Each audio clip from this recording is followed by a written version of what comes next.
Quando nós estudamos a religião de outras pessoas, nós temos que ter o cuidado de sermos justos e não dizer coisas que eles não dizem. Isso seria fazer uma caricatura e é desonesto.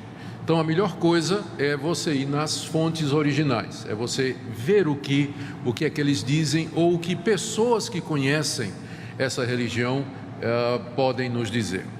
Então a fonte principal do que eu vou dizer hoje é o Alcorão, que é o livro sagrado dos muçulmanos e que se encontra disponibilizado em PDF na página do Centro Cultural Beneficente Árabe Islâmico de Foz do Iguaçu. Então é um site oficial onde tem o Alcorão e em PDF gratuito para quem quiser ler e examinar. E o bom dessa versão é que tem comentários dos sábios islâmicos, dos peritos. Então tem dezenas, tem centenas, na verdade mais de 1000 notas de rodapé explicando o texto. Então é uma fonte autorizada. Além disso, eu tive a oportunidade de estudar e ler artigos e livros de ex-muçulmanos, pessoas que eram muçulmanos e se tornaram cristãos, e também o depoimento de muitos missionários, de alguns missionários que trabalharam entre os muçulmanos. Então estas foram as fontes que eu usei.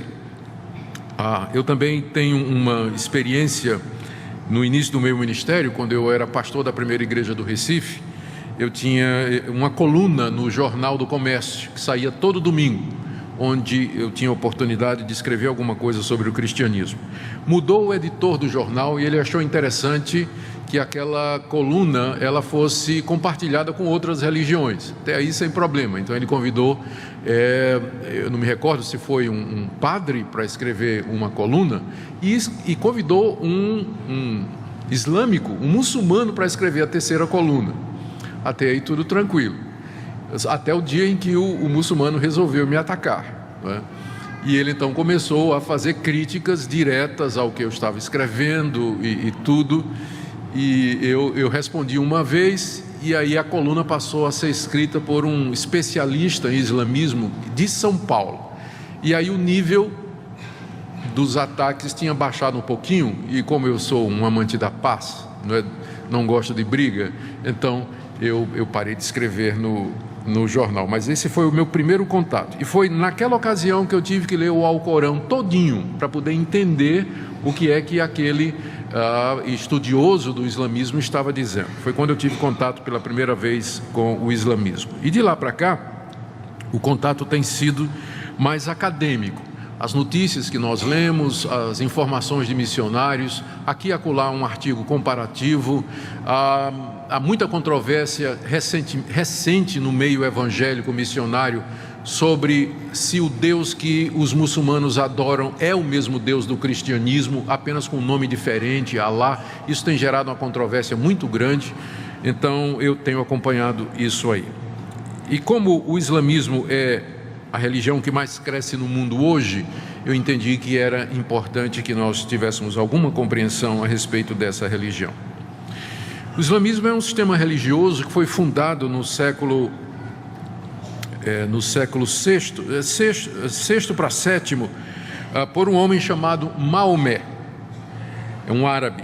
É a religião que como eu disse, que mais cresce no mundo. Ela ficou com o nome de islamismo. A palavra Islam significa submissão, e é o ponto central dessa religião, submissão a Deus, que tem o nome de Alá no islamismo.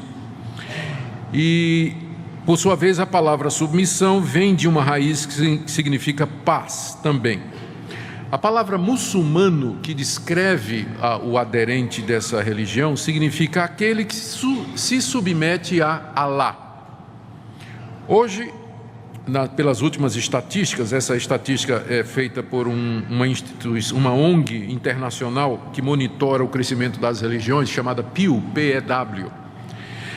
Segundo ela, 1/3 da população mundial é cristã.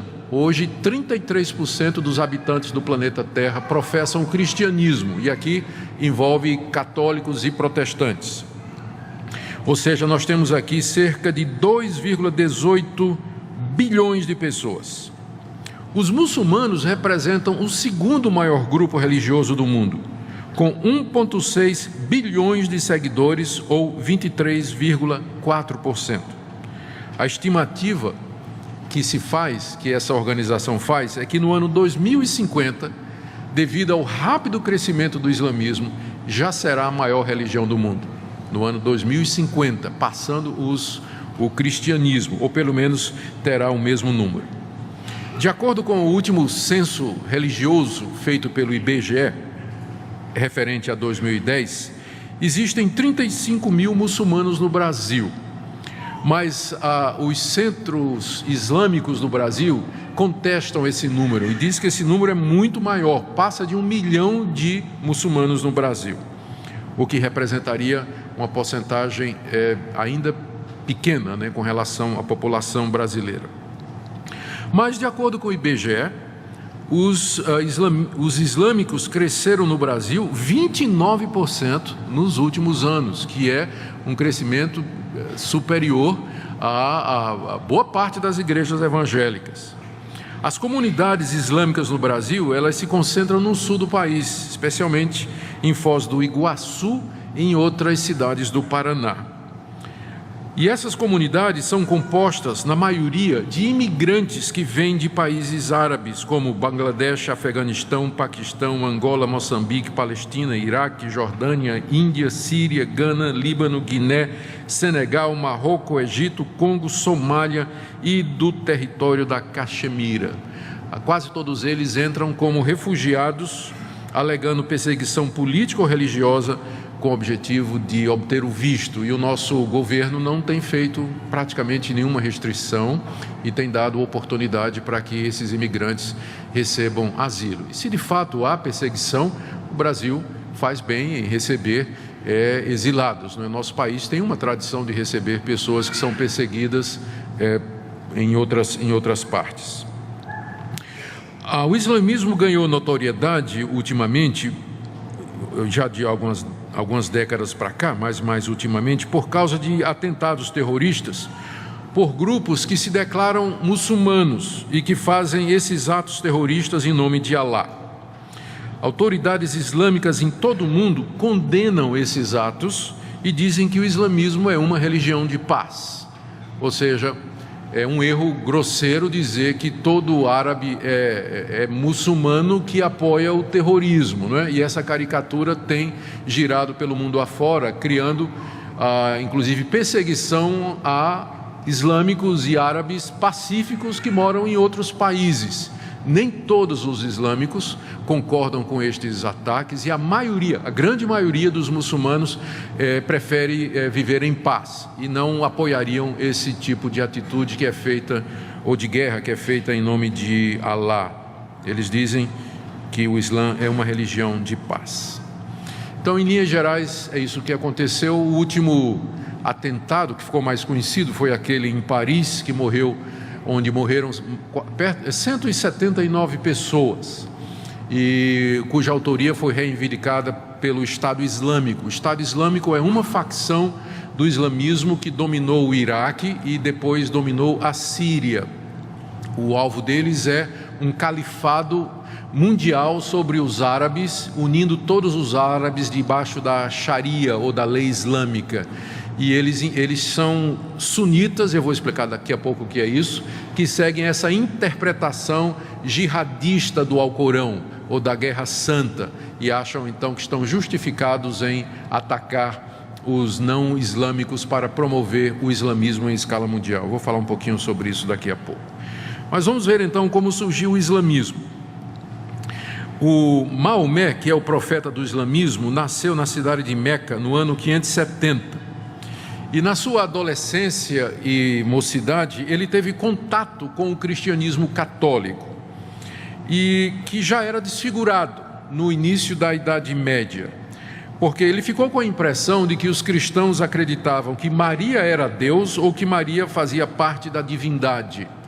Então, muita da reação inicial de Maomé contra o cristianismo é porque ele se deparou, ou o tipo de cristianismo que ele conheceu era aquele cristianismo já deformado do início da Idade Média. Aproximadamente com 25 anos de idade, ele diz ter recebido uma visita do anjo Gabriel, enquanto meditava numa caverna. E o anjo Gabriel apareceu a ele e disse para ele: recita, recita, recita.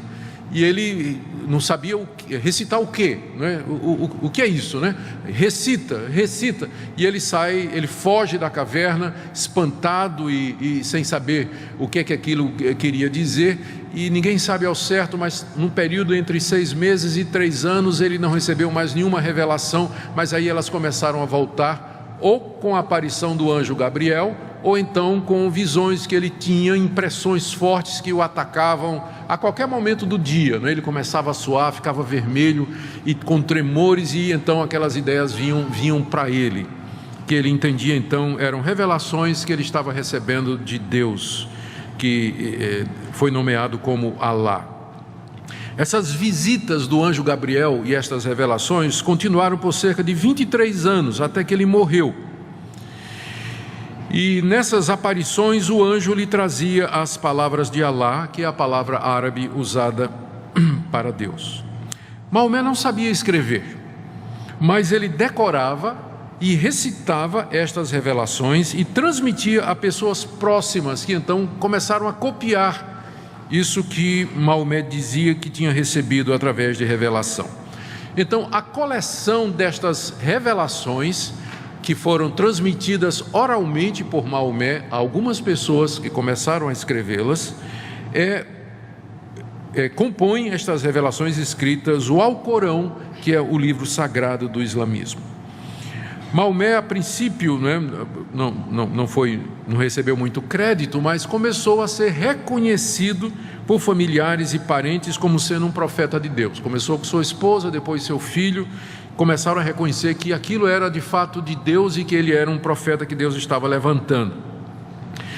Depois, algum tempo depois, já com mais seguidores, ele se muda de Meca para Medina, uma outra cidade. E lá ele se tornou não somente o líder religioso, mas político e militar dos seus seguidores. A nova religião que ele estava trazendo, essas novas revelações, formavam uma visão de civilização que incluía não somente uma liderança espiritual, mas também a criação de um Estado, de um sistema político, que seguiam leis políticas e religiosas. Então, desde o início, a intenção era criar algo político, uma nação, não é, islâmica, por assim dizer, que fosse guiada e orientada por estas revelações que estavam registradas no Corão. E aí, naturalmente, à medida que o movimento em torno da figura de Maomé ia crescendo, começou a haver resistência, inclusive lá em Medina. E começaram algumas guerras sangrentas entre Maomé e seus seguidores. Você ainda hoje pode ir lá num desses centros de peregrinação, eu não sei se está em Meca ou Medina, mas a espada de Maomé está lá.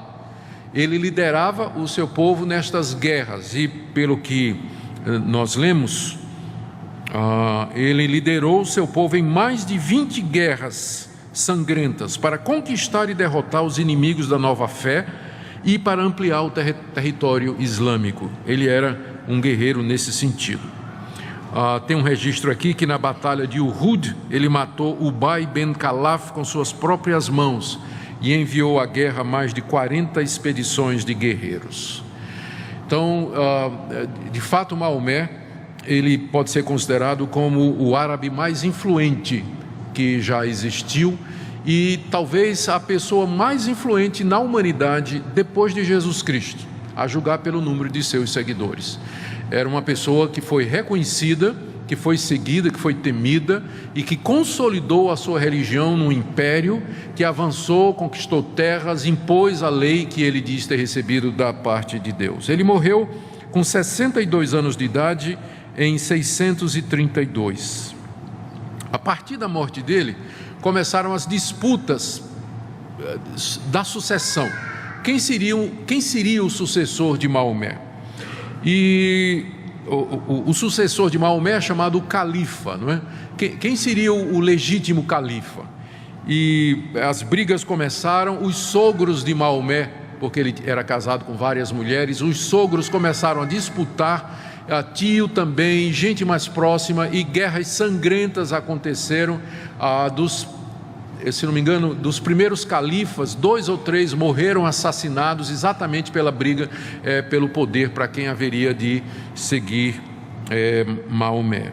O islamismo, então, de qualquer forma, se propagou amplamente e maiormente pela conquista militar das terras da Ásia, África e no Oriente. Em meados da Idade Média, o islamismo havia avançado muito mais em termos de território do que o cristianismo nos primeiros séculos da era cristã.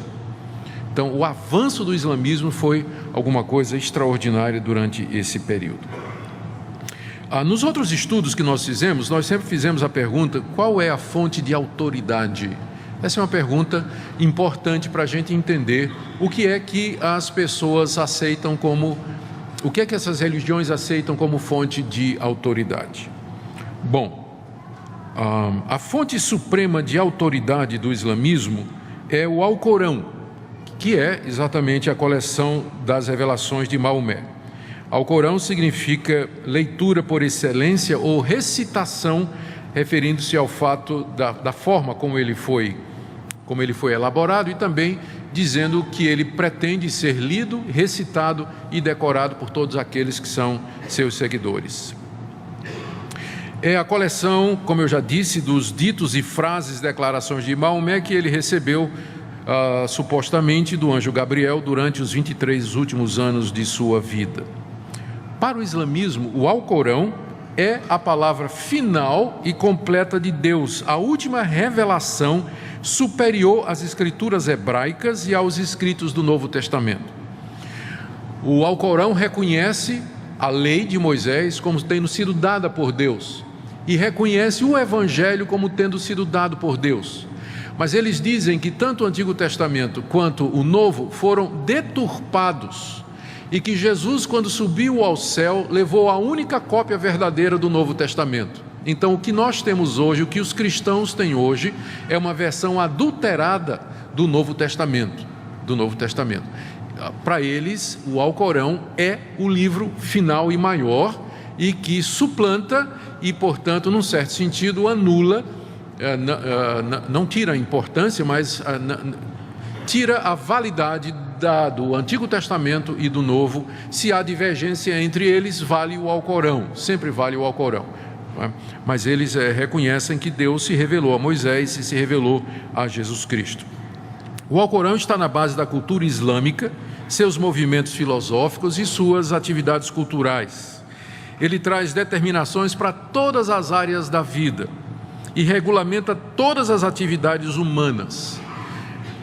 O Alcorão é dividido em suratas, que são capítulos, com centenas de versículos, e ali você vê praticamente referências e orientações para todas as áreas da vida, ou por muitas áreas da vida.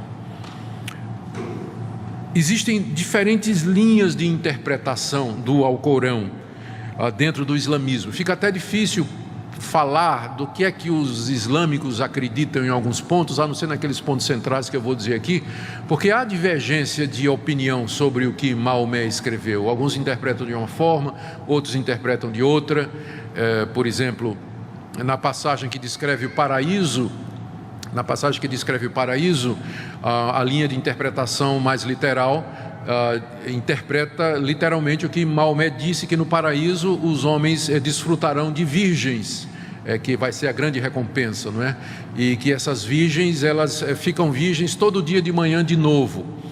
E como a palavra virgem está ligada à branca, a palavra branca, a linha mais moderna de interpretação diz que Maomé não estava se referindo a virgens, mas a passas, a uvas brancas, que eram uma delícia naquela época, né? E que era isso que ele queria dizer. Então, a divergência de opinião, especialmente agora, não é, que o islamismo caiu na crítica mundial, não é, por conta da maneira como trata as mulheres, atos terroristas feitos em nome do islamismo. Então, há uma linha mais moderna, né, de interpretação que pretende suavizar o impacto de algumas palavras que tem no Alcorão. Mas a grande diferença entre os seguidores do Alcorão é a Suna. Suna é uma coletânea de histórias que completam o Alcorão. e que essa coleção foi feita cerca de 100 anos depois de Maomé, e traz histórias sobre Maomé, lendas a respeito dele, ditos que ele teria pronunciado, atos que ele teria cometido. Então a Sunna completa o Alcorão. Ela tem 6 partes e consiste na aplicação prática da religião islâmica conforme ensinado por Maomé. Só que a Sunna não é aceita por todos os islâmicos, é aceita pela maioria, daí o nome sunitas, que é a grande facção dos islâmicos. 90% deles, são chamados de sunitas. Os outros 10 a 15% são os xiitas, que não aceitam a Sunna e seguem só o Alcorão. Mas a grande parte aceita também a Sunna. Deixa eu falar um pouquinho mais a respeito dessas grandes denominações islâmicas, para a gente entender um pouquinho mais. Essa divisão ocorreu na primeira geração após a morte de Maomé, e foi baseado naquela disputa que eu mencionei sobre quem deveria suceder Maomé como líder da comunidade islâmica. Como eu disse, o islamismo é uma proposta de civilização que articula princípios religiosos e políticos e que almeja o controle mundial. A pergunta é quem haveria de suceder Maomé como líder desse movimento. E Damasco, capital da Síria, tornou-se o centro do califado dos xiitas, um grupo minoritário que se caracterizava por ser tradicionalista e conservava as antigas interpretações do Alcorão, da lei islâmica, e queria a implantação da Sharia, que é a lei islâmica. Já os sunitas, eles divergiram dessa concepção sucessória dos xiitas e adotaram a Sunna, que nós já falamos aqui, atualizando as interpretações do livro sagrado do Alcorão e da lei islâmica. Essas são as duas grandes diferenças. Então, os sunitas e xiitas, eles divergem com relação a quem é o sucessor de Maomé. Os sunitas creem que é uma determinada linha, os xiitas creem que é outra, e a outra diferença é que os sunitas aceitam aquele outro livro contendo histórias sobre Maomé que os xiitas não aceitam. Então, seria essa a grande diferença. Mas então, vamos entrar no que é que o islamismo acredita. Como eu disse, há muita divergência sobre detalhes e interpretações do Alcorão, da Sunna, mas basicamente o islamismo acredita nos seguintes pontos que eu vou dizer para vocês, que são 6 doutrinas e os chamados 5 pilares da fé islâmica. Então vamos começar com as doutrinas. A doutrina islâmica, ela pode ser resumida como a crença nesses pontos: em um único Deus, seus profetas, seus livros, seus anjos, seus decretos e o julgamento final. São basicamente esses 6 pontos. O islamismo ensina que os seres humanos nascem espiritualmente neutros, ao contrário do cristianismo, que defende o pecado original. Nós já nascemos contaminados pelo pecado, segundo o cristianismo, e inclinados ao mal, e a nossa natureza é corrompida. Mas no islamismo não há o conceito de pecado original ou de pecado transmitido. As pessoas nascem neutras moralmente e, portanto, elas são perfeitamente capazes de obedecer às ordens de Deus. Elas podem escolher livremente entre o bem e o mal, e elas podem obedecer os mandamentos de Deus. Mesmo que elas pequem, elas continuam com essa habilidade de fazer o que é certo. Portanto, na visão islâmica, o que a humanidade precisa não é de salvação, mas de instrução. O islamismo tem profetas, mas não tem um salvador. Maomé não é o salvador dos muçulmanos, mas ele é o grande instrutor e o grande profeta. Porque no islamismo a salvação vem pela obediência à palavra de Deus que foi revelada através do anjo Gabriel a Maomé, o seu profeta. E que instruções são essas? Que pontos centrais são estes? Primeiro, crença em um Deus. Os muçulmanos acreditam que Alá seja o único, eterno, criador e soberano Deus e que não há outro Deus a não ser Alá. Ele é o único Deus verdadeiro. E nesse ponto, há uma semelhança muito grande entre o islamismo, o cristianismo e o judaísmo, porque são três religiões monoteístas, ou seja, que acreditam que há apenas um Deus. As demais religiões são politeístas, como o hinduísmo, as religiões da Mesopotâmia, a antiga religião pagã dos egípcios e dos caldeus, a religião dos gregos e dos romanos na antiguidade, todas elas eram politeístas, acreditavam em muitos deuses. Mas os islâmicos, juntamente com os cristãos e os judeus, afirmam o monoteísmo. Existe apenas um Deus. Um Deus, e esse é um ponto de aproximação entre os islâmicos e os cristãos, embora nós vamos ver aqui que o conceito de Deus é bem diferente no islamismo e no cristianismo. Mas, então, eles creem que Alá seja o único Deus eterno, Alá é eterno, Ele criou o mundo e Ele é soberano.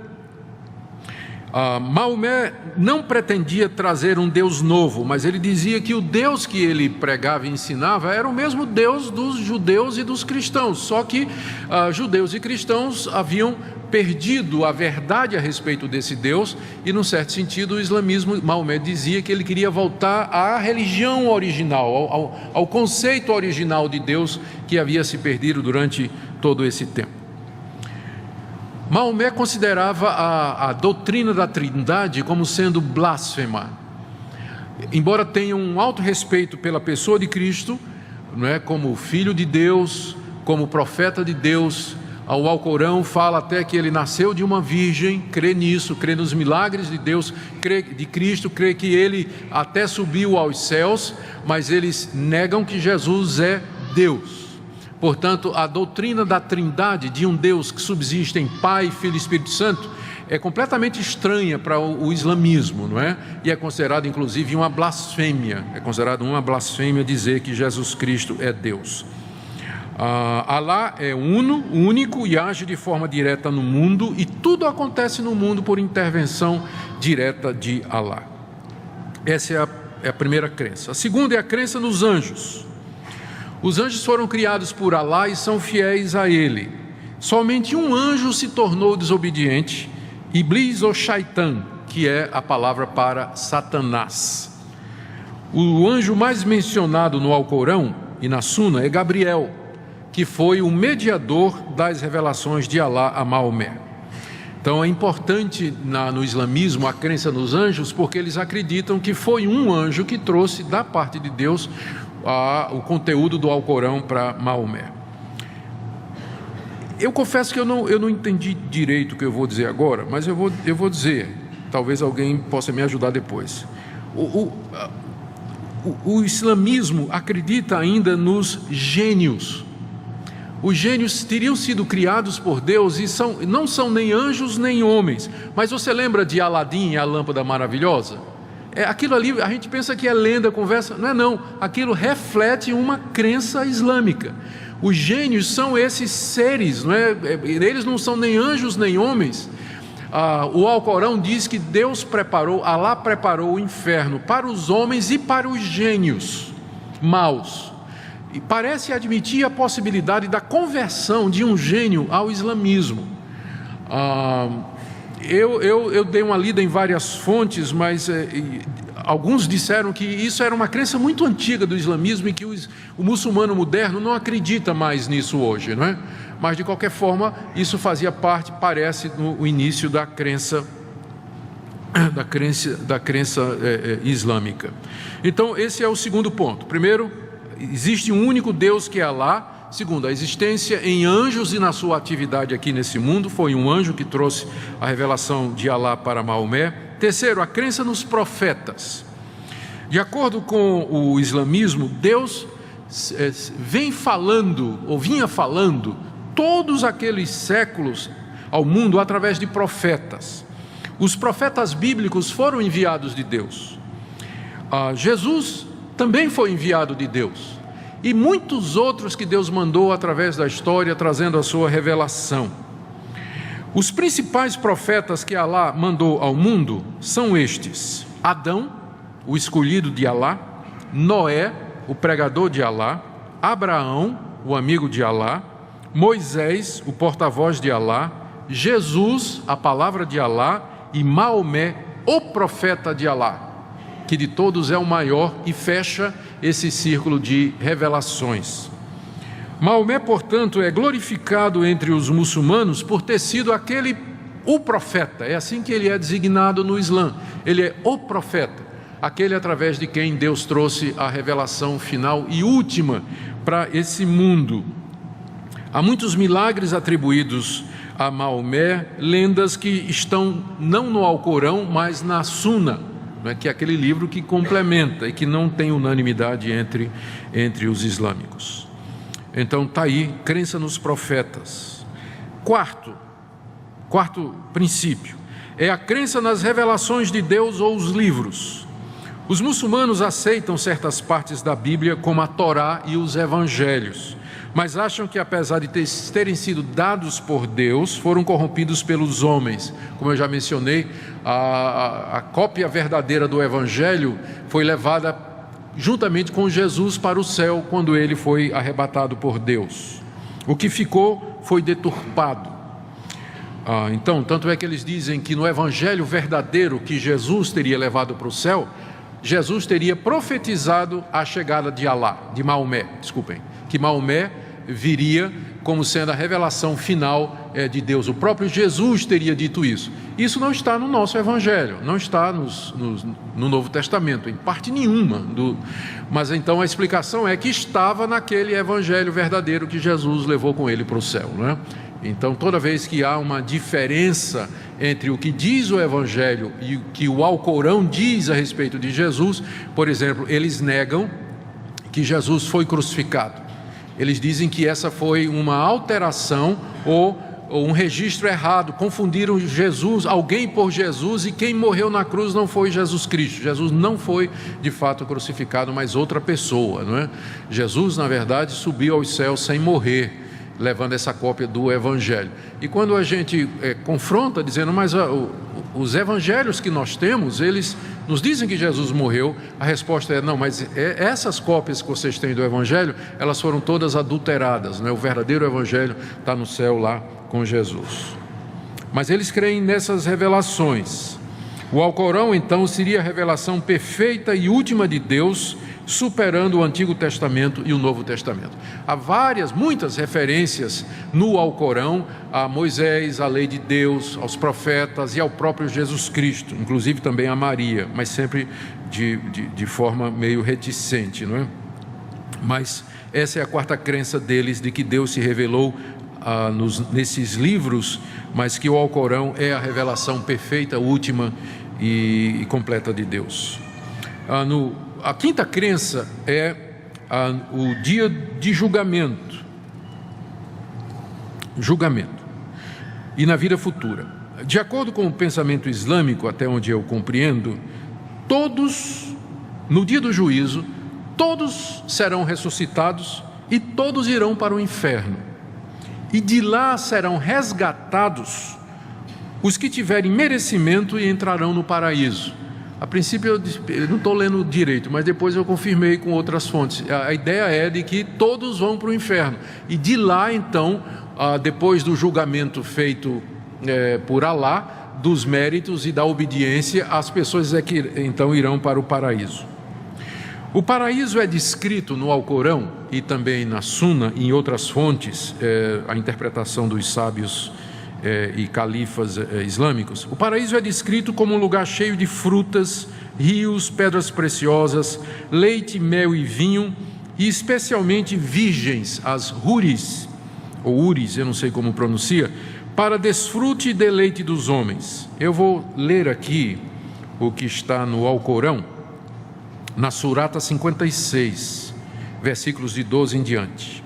Falando sobre os que vão para o paraíso, Maomé disse que eles se deitarão sobre leitos incrustados com pedras preciosas, frente a frente, onde lhes servirão jovens de frescores imortais, com taças e jarras cheias de vinho, que não lhes provocará dores de cabeça nem intoxicação, e frutas de sua predileção, e carne das aves que desejarem, e deles serão as húris, virgens de olhos escuros, castas como pérolas bem guardadas, em recompensa por tudo quanto houverem feito.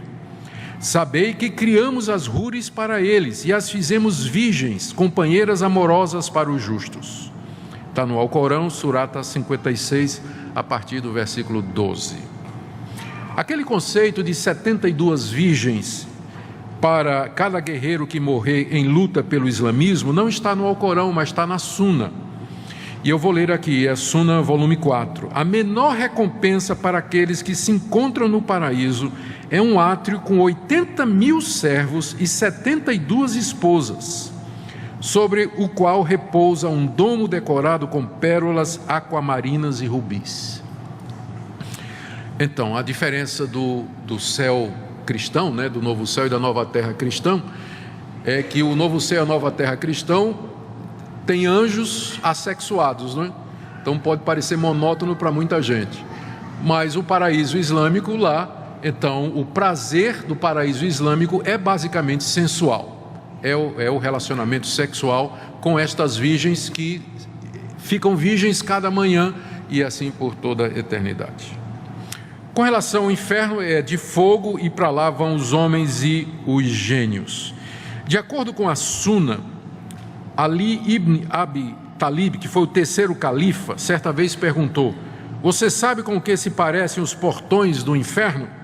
E aí Al-Baidavi, um comentarista, colocou uma mão sobre outra, indicando que há 7 portões para o inferno, um em cima do outro. Ele disse: o inferno tem 7 portões através dos quais serão admitidos pelo seu grande número. As camadas que eles vão descer, conforme a sua graduação, são respectivamente. Então, esse intérprete da lei islâmica, ou da revelação islâmica, ele diz que o inferno tem 7 portões, não é?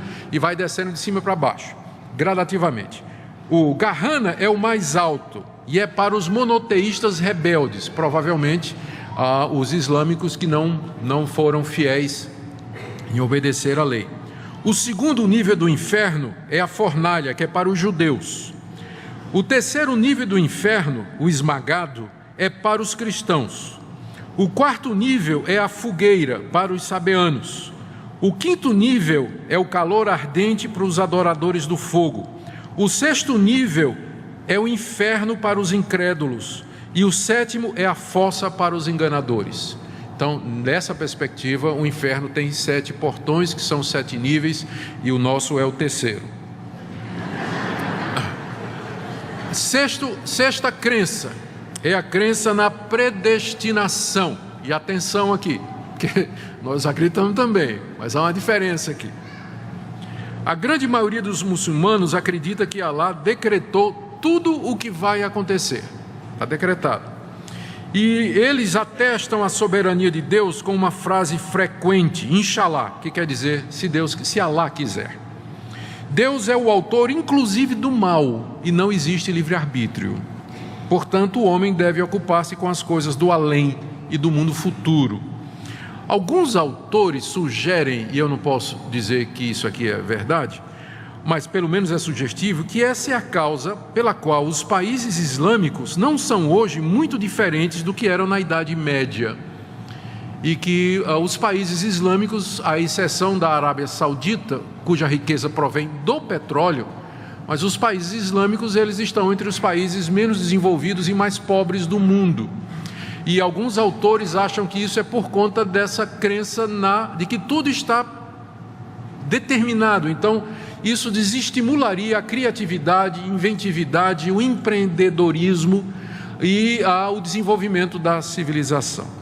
Isso aí é uma tese que eu não sei se é possível de ser provada historicamente, né? Fazer uma relação de causa e efeito com o determinismo. A diferença com o cristianismo, a visão reformada do cristianismo, é que sim, nós cremos que há um Deus que é soberano, criador de todas as coisas, mas Ele age no mundo através de causas secundárias, ou seja, através de meios que Ele próprio estabeleceu. Deus alcança os seus propósitos, e entre esses meios, as causas secundárias, está a vontade das suas criaturas, que escolhem o que elas querem e que tomam decisões de acordo com o que elas desejam. Só que tudo isso está dentro desse grande governo de Deus. O Deus do cristianismo é um Deus que age usando causas secundárias, e entre elas está a sua vontade e a sua decisão. Por isso, no cristianismo, o homem é responsabilizado pelas suas decisões. O cristianismo afirma a soberania de Deus e a responsabilidade humana, enquanto que nessa visão determinista, Alá é inclusive o autor do mal. Na visão cristã, o mal entrou através da causa secundária, que era a liberdade da criatura. Deus não é considerado o autor do mal na Bíblia e nem no cristianismo tradicional e clássico, enquanto que ele é no islamismo. Então, estes são os 6 pontos que ilustram o pensamento da religião islâmica. Agora vem os 5 pilares. Os 5 pilares são 5 atos ou práticas religiosas que são exigidas de todos os muçulmanos e que é a expressão pública do islamismo. Aqui nós temos a essência do islamismo na prática. Estes 5 princípios compõem o quadro de obediência para todos os fiéis. Quais são os 5 pilares?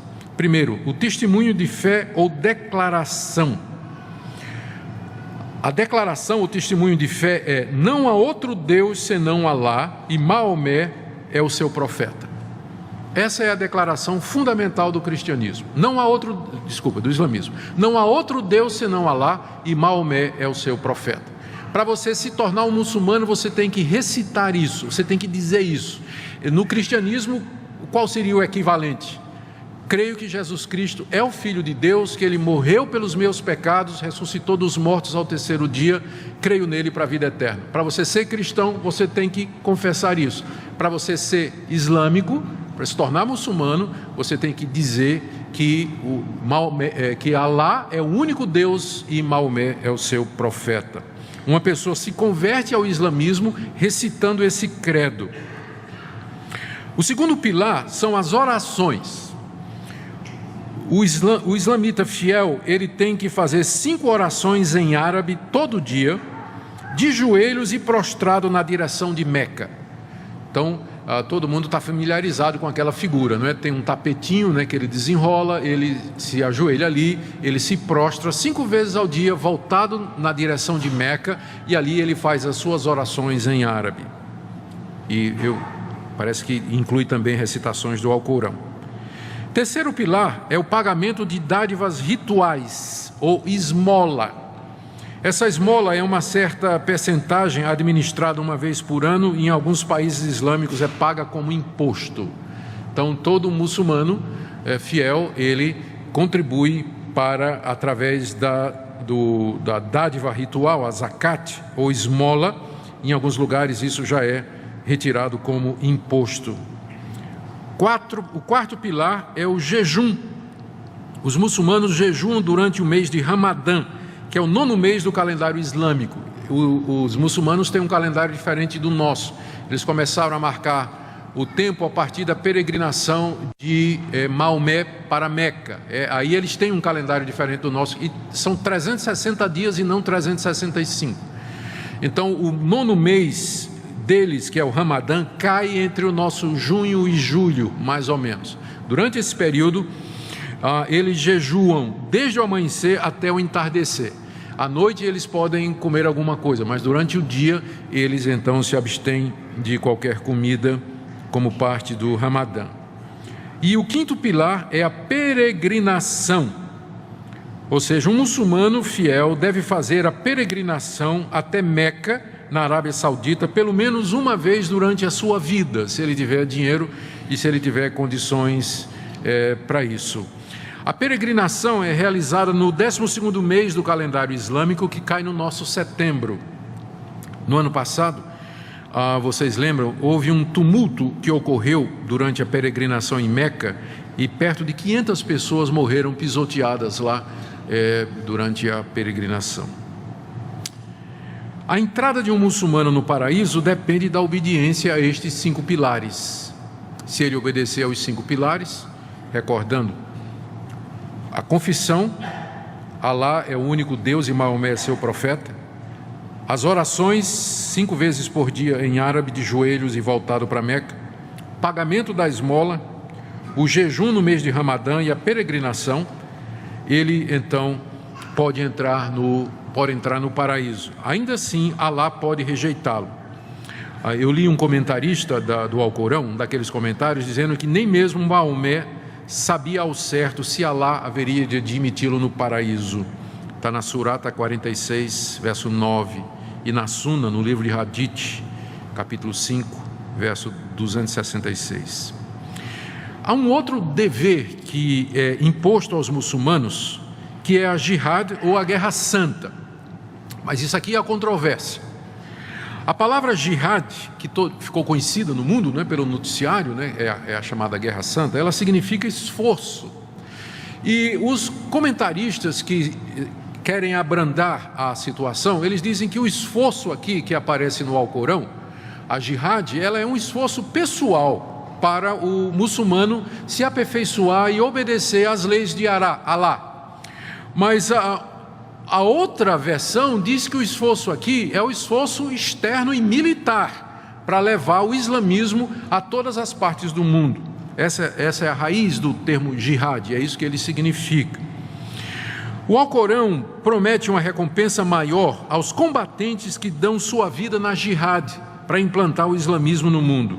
Eu vou ler aqui o que diz o Alcorão na Surata 4, verso 95. Os fiéis que sem razão fundada permanecem em suas casas, jamais se equiparam àqueles que sacrificam seus bens e suas vidas pela causa de Alá. Alá concede maior dignidade àqueles que sacrificam seus bens e suas vidas do que aos que permanecem em suas casas. Embora Deus prometa a todos os fiéis o bem, sempre confere aos combatentes uma recompensa superior à dos que permanecem em suas casas. Ou seja, há um estímulo, há um incentivo ao esforço jihad no combate, e esse estímulo é em forma de uma recompensa superior. Para os sunitas, a jihad é uma obrigação circunstancial. Pode haver situações em que o islâmico vai se envolver na Guerra Santa. Mas para a primeira geração após Maomé, a jihad era um dever obrigatório. Em teoria, parece que a jihad permanece como um dever de todo muçulmano, que é levado a cabo não por toda a sociedade islâmica, mas por um grupo. Se um grupo está fazendo jihad, então ele acha que aquele grupo representa ele. Então aquele dever está cumprido. Isso tem que ser feito até que o mundo todo se torne islâmico. Era no início o dever de cada califa mobilizar o exército anualmente para fazer guerra com países não muçulmanos. Como eu já disse, muitos muçulmanos modernos, a maioria, procura dar uma interpretação diferente aos textos do Alcorão que parecem sancionar a jihad contra os infiéis e a morte deles. E a grande maioria dos muçulmanos vai dizer que é contra a jihad e o terrorismo moderno, né, como é feito. E aí vem a pergunta: o islamismo é uma religião que promove a violência necessariamente? Como eu disse, a grande maioria dos muçulmanos não é terrorista, de forma nenhuma. Na verdade, a lei religiosa islâmica, ela proíbe a matança intencional de não combatentes no campo de batalha, proíbe o suicídio. Parece que é uma visão pequena, de uma minoria pequena que permite estas coisas. Mas a verdade é que todos os comentaristas que eu consultei, eles vão dizer que o Alcorão traz passagens que podem facilmente ser interpretadas como estimulando a jihad. O que eu fiz então foi copiar essas passagens e trazer para vocês. Eu vou ler. Trechos do Alcorão que podem ser usados para justificar a jihad, ou a guerra santa. Na segunda surata, 190 a 193. Combatei pela causa de Deus aqueles que vos combatem. Porém, não pratiqueis agressão, porque Deus não estima os agressores.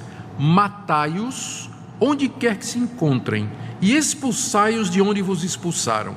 Não os combatais nas cercanias da mesquita sagrada, a menos que vos ataquem.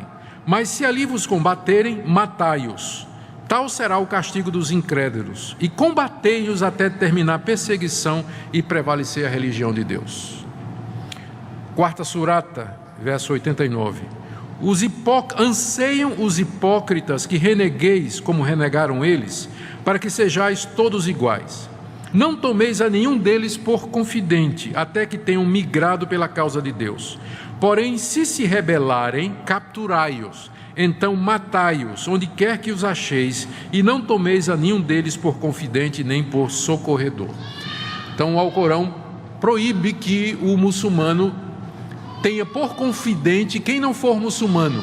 Então, para o muçulmano fiel, é muito difícil, por exemplo, ser amigo de verdade de um cristão, ou de um judeu, porque existe essa proibição. Ele vai desenvolver, os muçulmanos podem ser os melhores vizinhos do mundo, e são bem pacíficos nos países em que eles moram, mas a confidência, amigo íntimo, é só para quem é muçulmano também, não é? Não pode ter um confidente fora da fé islâmica. A quarta surata, verso 91. Encontrareis outros que intentarão ganhar a vossa confiança, bem como a de seu povo. Toda vez que forem chamados à intriga, nela sucumbirão.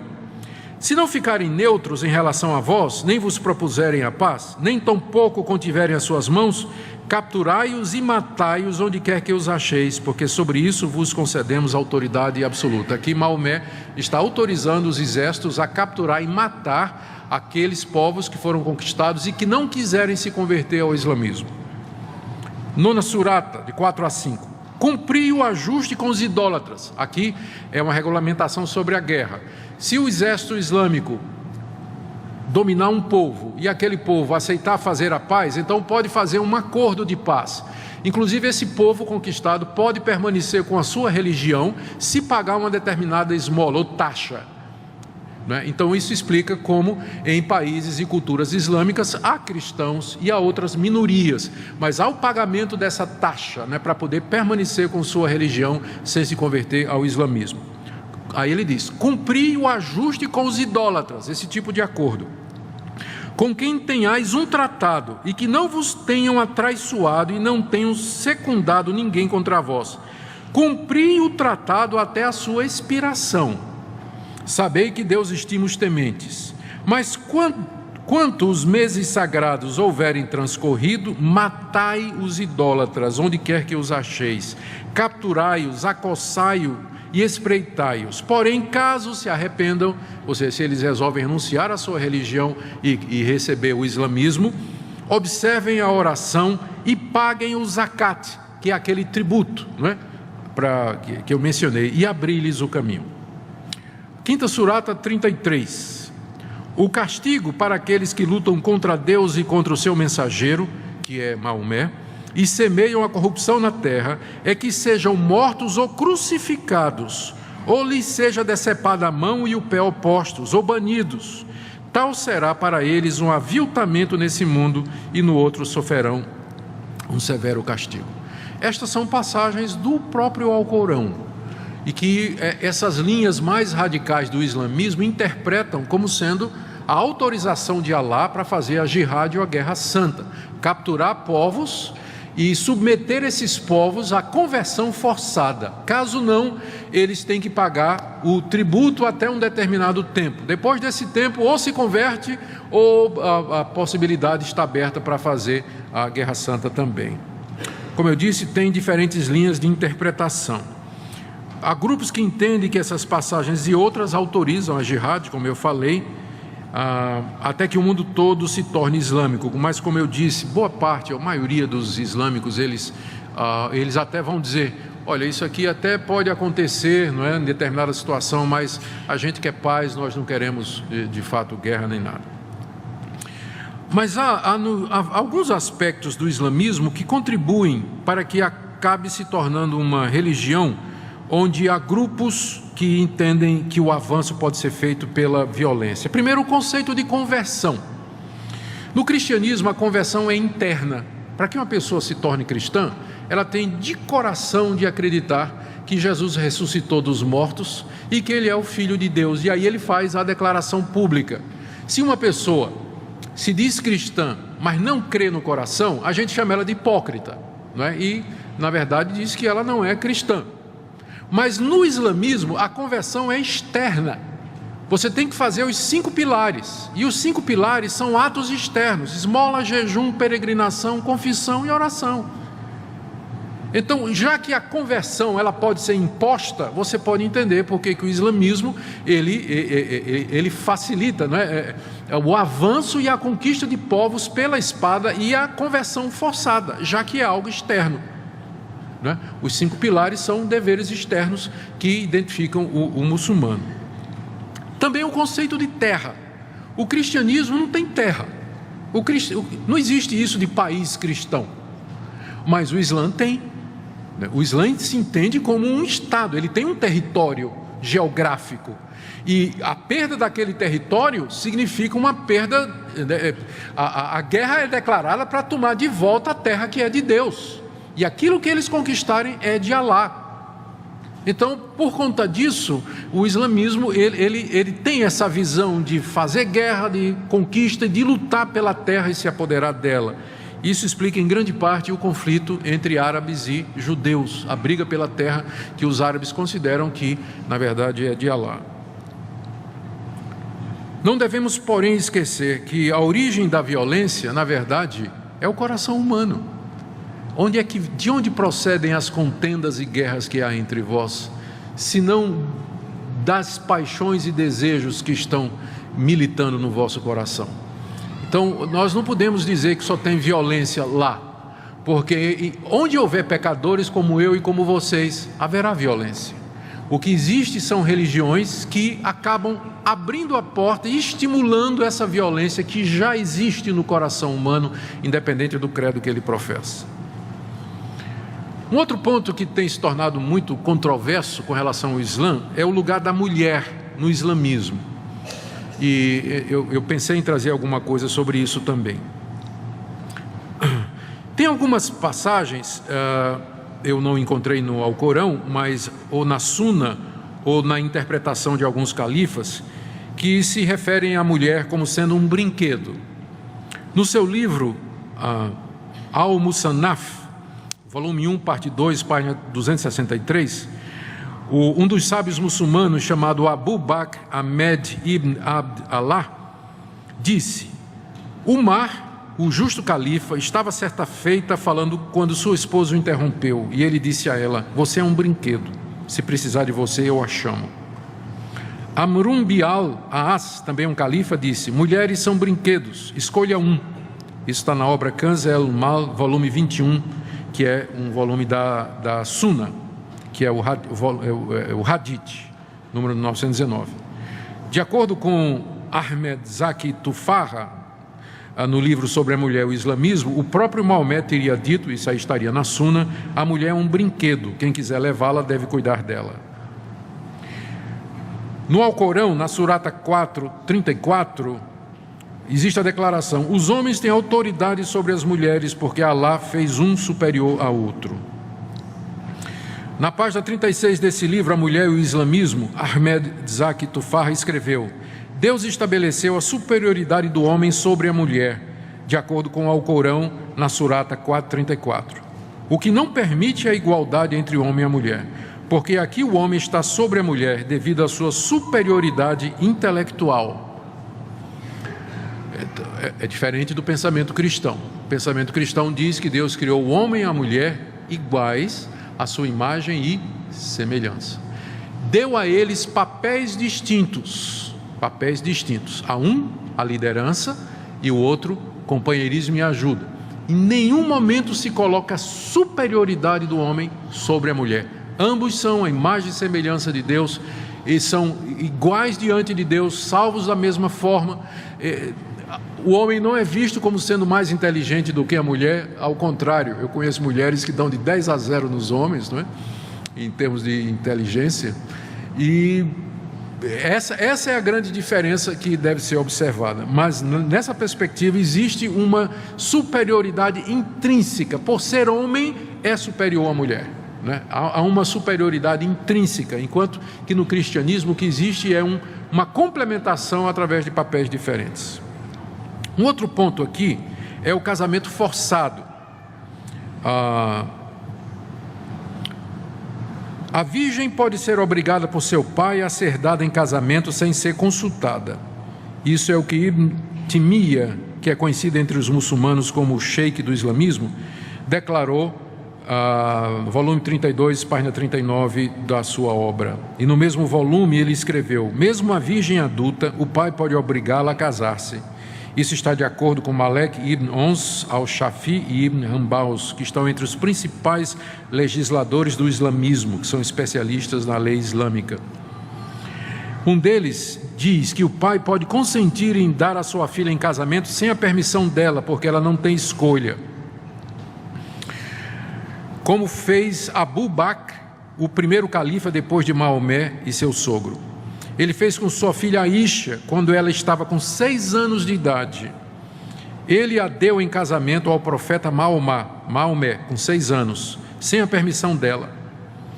E Aisha disse: o mensageiro de Alá, essa moça depois disse, tomou-me como sua noiva quando eu tinha 6 anos, e tomou-me como sua esposa quando eu completei 9 anos de idade. A Maomé estava com 50 anos de idade, 54, quando casou-se com ela. Com relação ao número de esposas, hoje a tendência é a monogamia, mas a poligamia é ainda aceita no Alcorão. Maomé casou com diversas mulheres ao mesmo tempo e justificou o fato com uma revelação de Alá que permitia que ele tivesse essas mulheres. Eu vou ler aqui o Alcorão, Surata 33, verso 52. Ó profeta, está se referindo a Maomé, em verdade, tornamos lícitas para ti as esposas que tenhas dotado, assim como as que a tua mão direita possui, que são as prisioneiras de guerra. Que Deus tenha feito cair em tuas mãos as filhas de teus tios e tias paternas, as filhas de teus tios e tias maternas, que migraram contigo, bem como toda mulher fiel que se dedicar ao profeta, por gosto. E uma vez que o profeta queira desposá-la, este é um privilégio exclusivo teu, vedado aos demais fiéis. Então Deus teria dado uma revelação, Alá teria dado uma revelação a Maomé, em que ele podia ter quantas mulheres ele quisesse, mas isso era só para ele, não para os seus seguidores. Mas na verdade a lei islâmica, pelo Alcorão, o Sunna, diz que o homem pode se casar até com 4 mulheres livres ao mesmo tempo. Pode divorciar-se de uma delas e casar-se com uma quinta, desde que não mantenha mais do que 4 esposas ao mesmo tempo, mas pode ter um número ilimitado de escravas e concubinas. No Alcorão, na Surata 4, verso 3 diz: se você tem medo de não poder tratar com justiça os órfãos, case-se com as mulheres que você escolher, 2 ou 3 ou 4. Mas se você tem medo de não poder agir com justiça com elas, então somente uma. Um sábio famoso entre os muçulmanos cita uma das justificativas para que um homem se case com mais de uma mulher. Ele diz, isso aqui é no livro Ghazali, volume 2, página 34. Ele diz assim: alguns homens têm um desejo sexual compulsivo tão grande que uma mulher não é suficiente para protegê-lo do adultério. Tais homens, portanto, devem casar-se com mais de uma mulher e podem ter até 4 esposas. Vamos agora caminhar mais para o final do nosso estudo comparativo, exatamente examinando as diferenças do islamismo para o cristianismo. Algumas delas já foram mencionadas aqui. Depois nós vamos terminar e vamos dar oportunidade para perguntas e respostas. Diferenças do islamismo para o cristianismo. Com relação ao cristianismo, o islamismo tem algumas semelhanças, mas diferenças bem significativas. Assim como o cristianismo, o islamismo é monoteísta, mas as semelhanças terminam por aí. As grandes diferenças. Começar com o conceito de Deus. Deus no conceito islâmico é uno, é um Deus, uma pessoa, Alá. Mas no conceito cristão, Deus é único, mas ele subsiste em 3 pessoas, iguais em honra, glória, divindade, poder e majestade. Deus Pai, Deus Filho e Deus Espírito Santo. Portanto, o Deus que é adorado pelos islâmicos, ele não é o mesmo Deus na concepção cristã. Então, só no monoteísmo são parecidos, mas quando você entra no conceito de que Deus está sendo adorado, então a diferença fica evidente. Nós cremos que esse Deus é eterno, Ele é criador dos céus e da terra, e que Ele fez o homem para a sua própria glória, que enviou seu Filho Jesus Cristo, que é Deus Filho em forma humana, para tomar o lugar desse homem, porque esse homem se fez pelas causas secundárias e de sua responsabilidade, esse homem se fez pecador diante de Deus, quebrou a lei de Deus e incorreu no seu desagrado e, portanto, no seu castigo. Deus então envia o seu Filho como redentor do homem, como salvador do homem.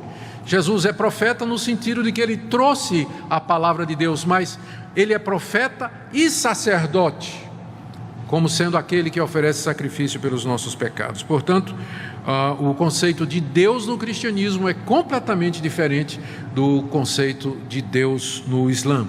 O Deus Alá, ele é considerado inclusive como autor do mal, mas no cristianismo, o nosso Deus que se revela em Cristo Jesus, ele não é o autor do mal. O mal entra através da escolha humana de desobedecer a Deus.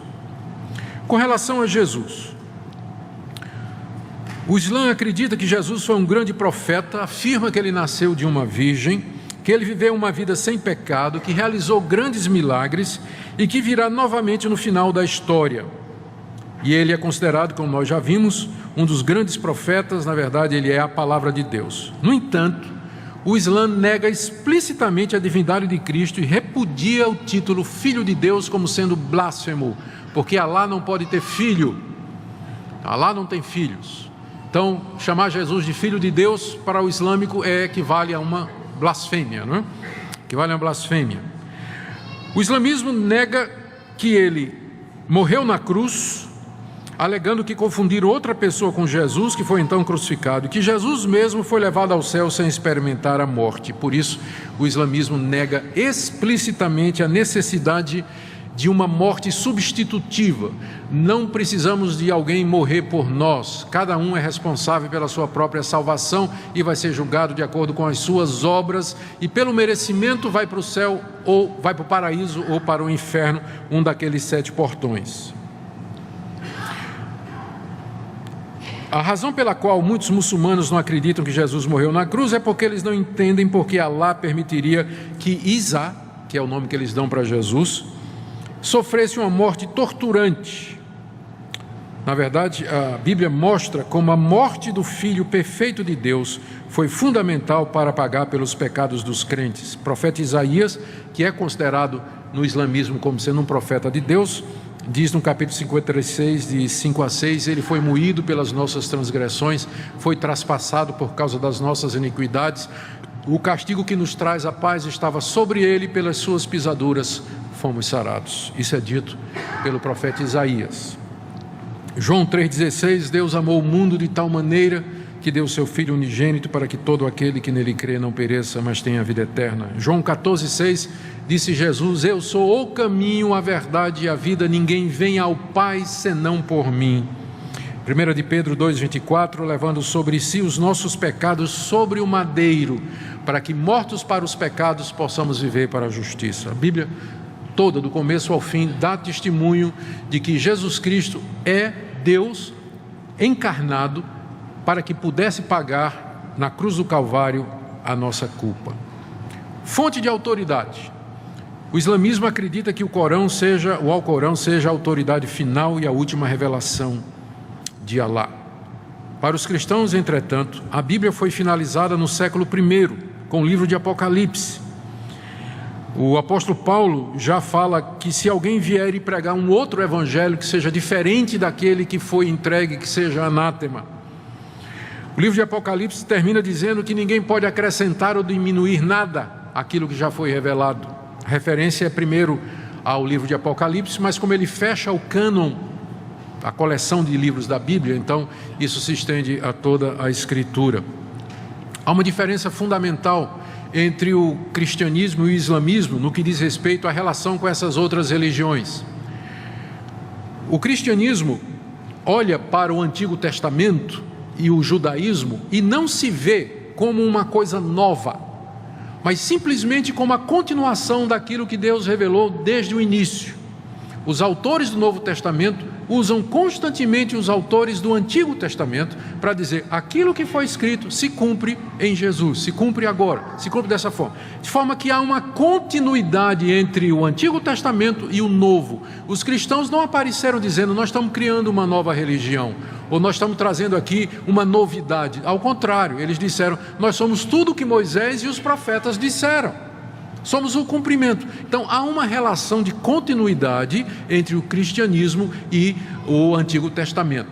O islamismo, ele não tem, embora ele diga que Alá é o último dessa série de profetas e de revelações que Deus mandou, mas o islamismo é novidade, ele é radicalmente diferente de tudo que veio antes. Ele diz que é a continuação, mas na verdade ele não segue nada do que o Antigo Testamento e o Novo Testamento diz com relação à pessoa de Deus, à pessoa de Cristo, o sistema de salvação. Salvação no islamismo é por mérito, não é assim no Antigo Testamento e nem no Novo. Então na verdade uma nova religião, ele vem como uma nova revelação, não é? Sem muita continuidade com aquilo que veio antes, enquanto que o cristianismo, na verdade, ele se declara como sendo a consumação daquilo que Deus anunciou desde o início. Não é nenhuma novidade, mas Deus já vem dizendo isso há todo esse tempo.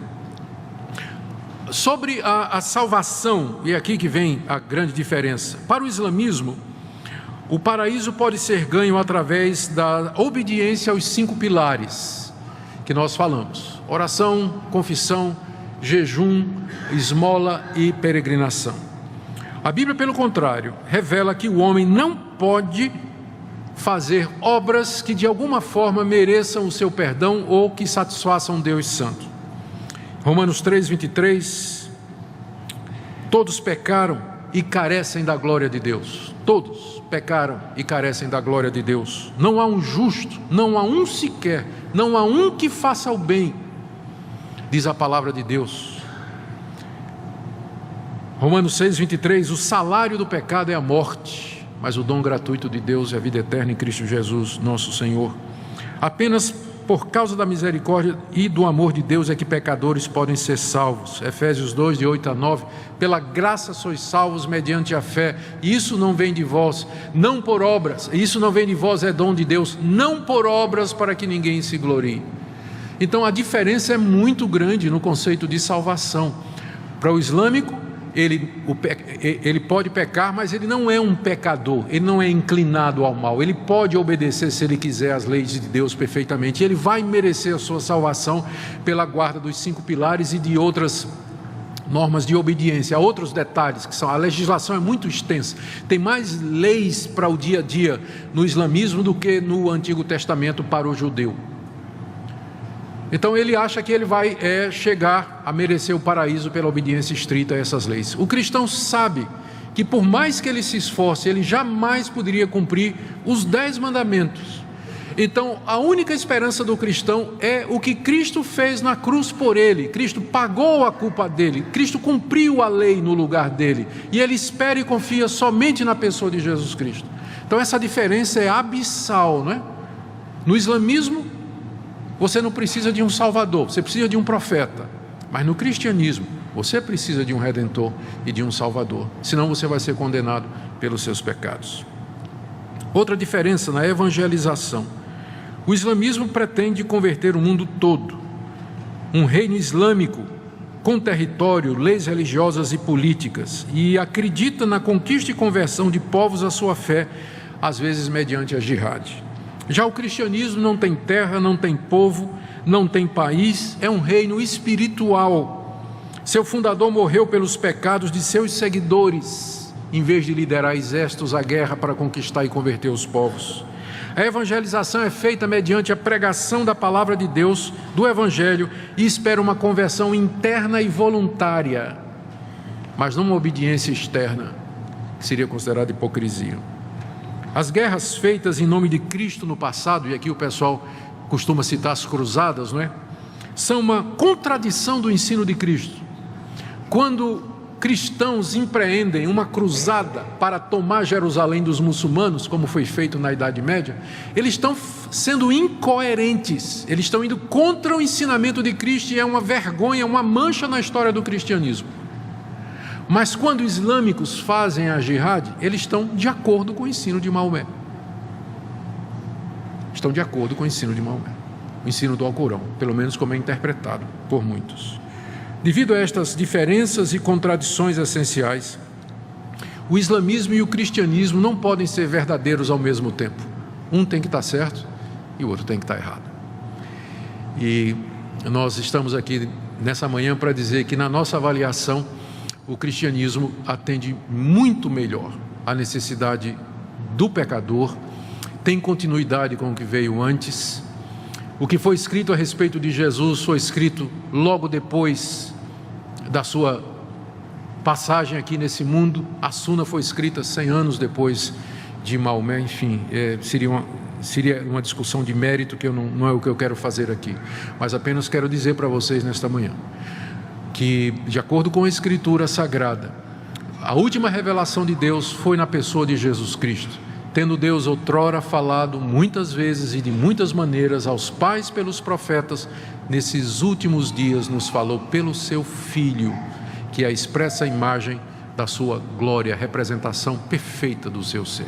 Para nós, Cristo de fato é a última palavra de Deus, e ali Deus nos disse em Cristo tudo o que tinha para nos dizer, uma salvação completa, verdadeira e plena. Que Deus nos ajude e abençoe, e que possamos testemunhar desse Cristo aos nossos amigos islâmicos em amor, e dizer para eles que eles precisam de um Salvador e não de um legislador. Oremos. Oramos, ó Deus, pelos nossos amigos islâmicos.